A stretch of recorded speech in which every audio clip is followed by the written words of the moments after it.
If your business is registered under the Flat Rate VAT Scheme, understanding how Sage Business Cloud calculates your VAT return is key to staying compliant and maintaining accurate records.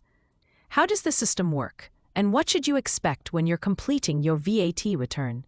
The Flat Rate VAT Scheme simplifies your VAT accounting by allowing you to pay a fixed percentage of your VAT inclusive turnover to HMRC.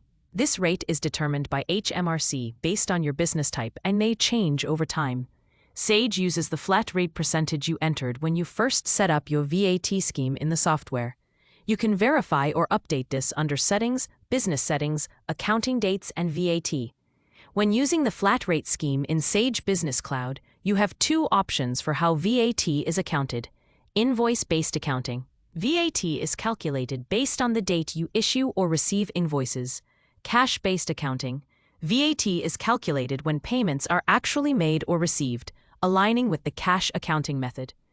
While Sage calculates VAT at the standard, reduced, or zero rate as usual, it adjusts the VAT due using your flat rate percentage when generating your VAT return. Here's how each box of the VAT return is calculated in Sage. Box 1. VAT due on sales. This is the total VAT due on sales for the period and includes your turnover from Box 6 multiplied by your flat rate percentage. VAT from the sale of capital assets if you've reclaimed VAT outside the flat rate scheme. Reverse charge VAT on standard or reduced rated services purchased from EU suppliers. Box 2. VAT due on EU acquisitions, Northern Ireland only, for businesses in Northern Ireland. This box includes VAT due on goods and related services bought from EU member states under the Northern Ireland Protocol. Box 3. Total VAT due. This is simply the sum of Box 1 and Box 2. Box 4. VAT reclaimed. Includes VAT reclaimed on capital asset purchases outside the flat rate scheme. The notional VAT from Box 2 for EU acquisitions, reverse charge VAT on EU service purchases.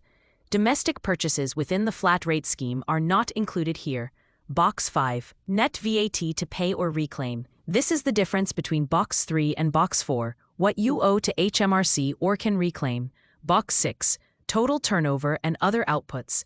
This box includes the total value of your sales, including VAT, used to calculate the flat rate percentage.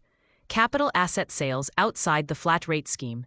EU service sales and supplies outside the scope of VAT. Services purchased from outside the EU where the reverse charge applies.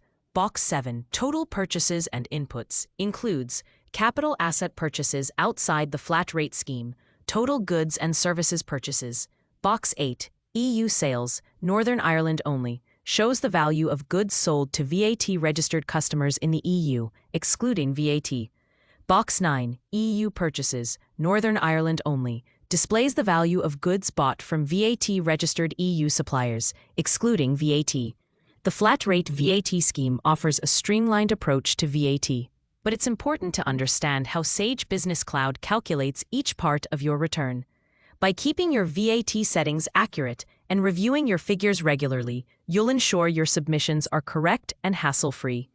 If anything I've written in this blog post resonates with you and you'd like to discover more about how Sage Business Cloud calculates flat rate VAT or any other questions you may have about bookkeeping, it may be a great idea to give me a call on 01604 420057 and let's see how I can help you.